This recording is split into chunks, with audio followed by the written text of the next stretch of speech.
계속해서 잠언을 묵상하고 있는데요. 오늘 성경은 사람을 두 종류로 나누어서 오늘 이야기하고 있습니다. 조금은 성경에서 이렇게 구분하는 것을 흑백적으로 구분한다고 해서 비난할지도 모르겠습니다. 그러나 역사의 마지막에 모두가 인정하지 않을 수 없을 것이기 때문에 성경에서는 그렇게 구분을 하고 있습니다. 그런데 세상에서 생각하는 그 기준과는 조금 차이가 있다는 것이지요. 성경에서 분명하게 구분을 짓고 있지만 어떻게 구분하고 있냐면 하나님을 경외하는 자와 하나님을 경멸하는 자, 잠언에서는 지혜로운 자와 미련한 자로 구분하고 있다는 것이죠. 계속해서 꾸준히 변함없이 반복적으로 잠언은 이야기하고 있습니다. 그 행실을 보면 하나님을 경외하는지 경멸하는지를 알 수 있다고 2절 말씀에서 이야기를 하고 있습니다.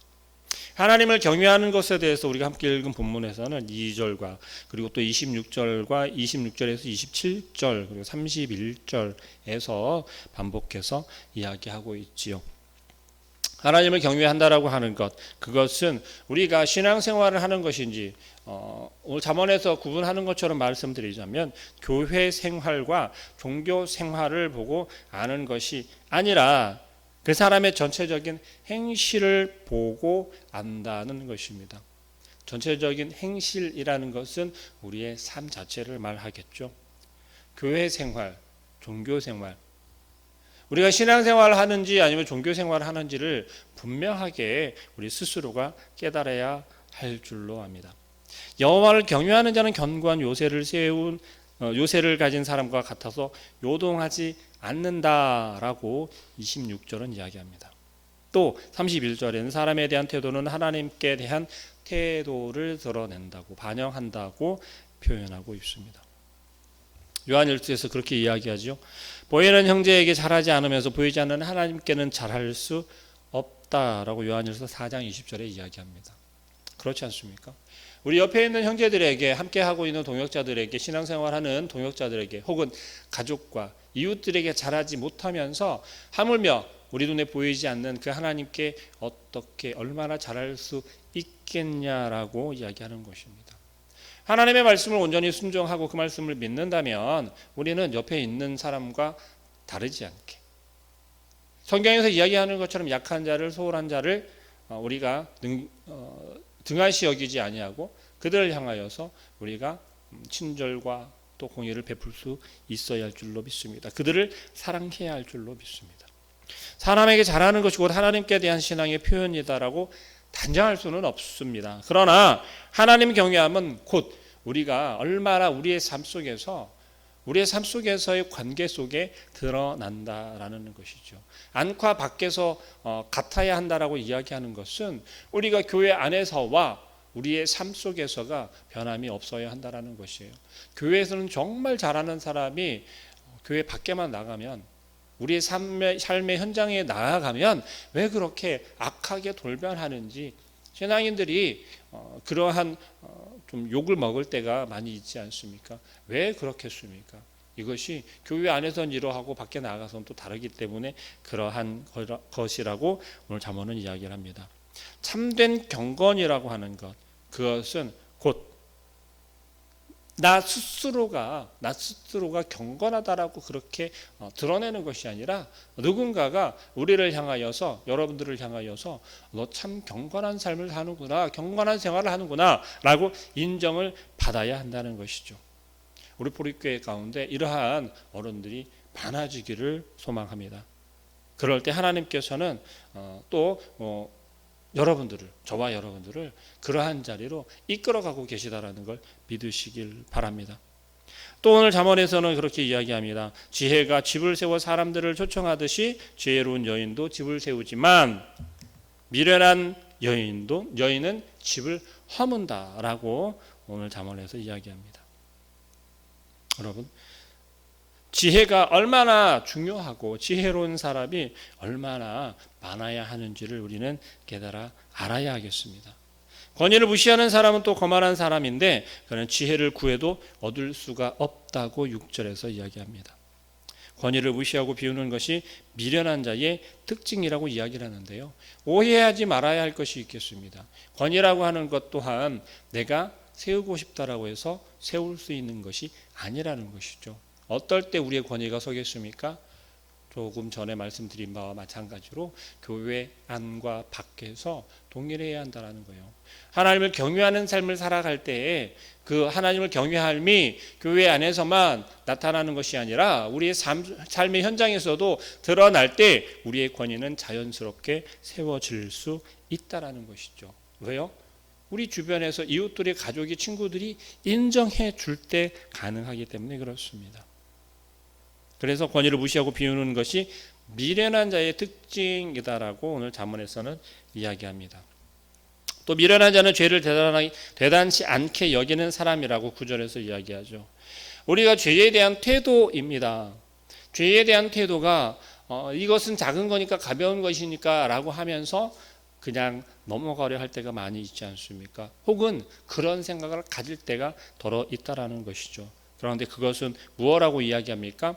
어떻게 여길 것인지 분명하게 우리 마음 가운데 갈등하는 것은 지혜로운 길을 선택할 것인지 미련한 길을 선택할 것인지 우리의 마음 가운데서 갈등하고 고민한다라는 것이지요.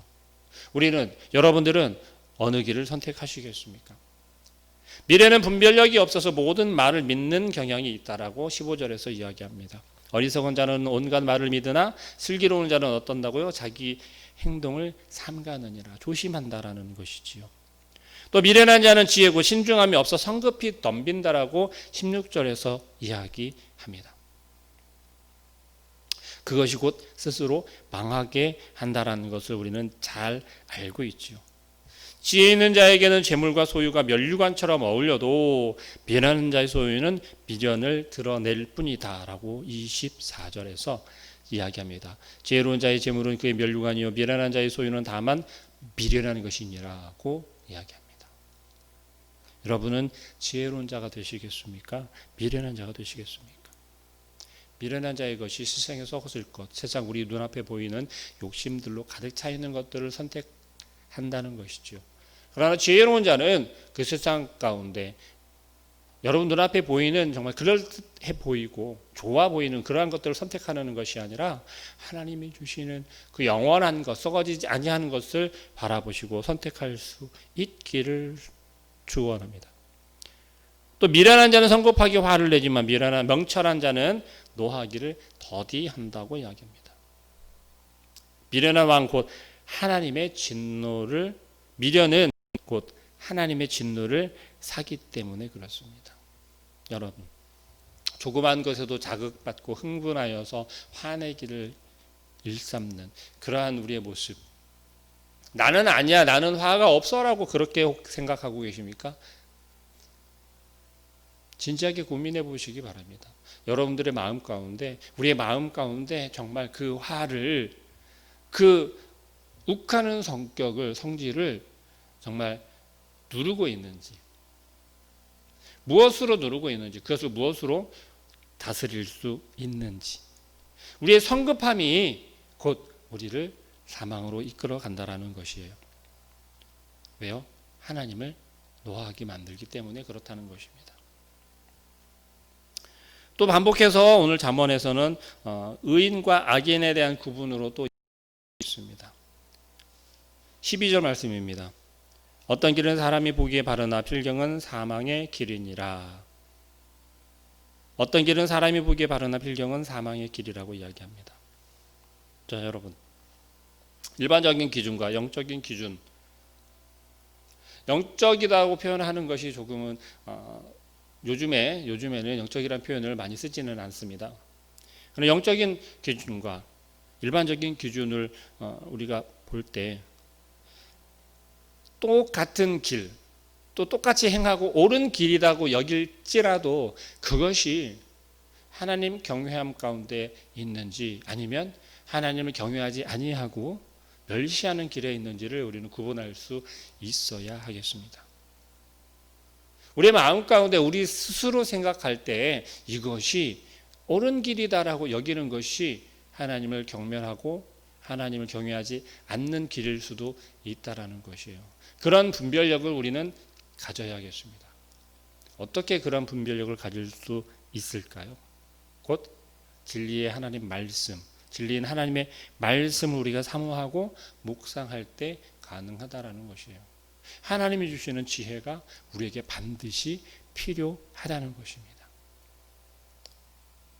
우리 안에 있는 성령님께서, 여러분과 함께 하시는 그 성령님께서 그 진리의 말씀을 깨닫게 하시고 알게 하실 줄로 믿습니다. 그 성령님을 의지하셔야, 그 성령님을 의지하여서 하나님 말씀하시는 그 말씀을 깨달아 알고 하나님을 경외하는 삶으로 나아가시기를 간절히 축복합니다.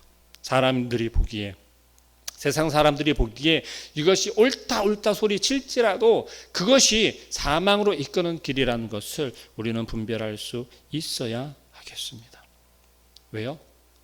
그 길로 가면 반드시 죽는 것인 줄을 우리가 뻔히 보아 알겠으나 그 길이 하나님을 경외함이 있고 하나님을 경외하는 길이고 하나님의 말씀대로 순종하는 길이라면 그것이 옳은 길이라고 이야기하는 것입니다. 32절 말씀에 그렇게 이야기하죠. 악인은 그의 환난에 엎드러져도 의인은 그의 죽음에도 소망이 있느니라. 어떤 소망입니까? 하나님 계신 그곳, 주님과 함께 거할 그 영원한 하나님 나라를 우리는 소망할 수 있기 때문에 그렇습니다. 이 땅의 미련이 아니라, 이 땅의 소망을 품는 것이 아니라 하나님 나라고 천국에 소망을 두기 때문에 그렇습니다. 이 말씀이 우리에겐 큰 위로가 되어 줄 줄로 믿습니다. 또 오늘 본문에서 마지막으로 이야기하는 것은 소가 없으면, 4절 말씀입니다. 소가 없으면 구유는 깨끗이 하려니와 소의 힘으로 얻는 것이 많으니라. 무슨 이야기입니까? 소가 없으면 구유가 깨끗해서 청소를 하지 않아도 된다는 거예요. 그러나 더불어서 소로 인하여서 얻을 수 있는 또 수많은 것, 소의 힘으로 얻을 수 있는 수많은 것들을 얻지 못한다는 것입니다. 무슨 이야기입니까? 우리가 무엇을 행하기에 믿음의 행위와 신앙의 삶 가운데 헌신과 봉사와 노력을 우리가 하지 않아도 된다고 안심하고 편안해할 때 우리는 그를 인하여서 우리의 헌신과 우리의 봉사와 우리의 삶 가운데의 우리의 드림과 그 모든 것들을 통해서 얻을 수 있는 그 수많은 것들, 그것 또한 없다라고 이야기하는 것입니다.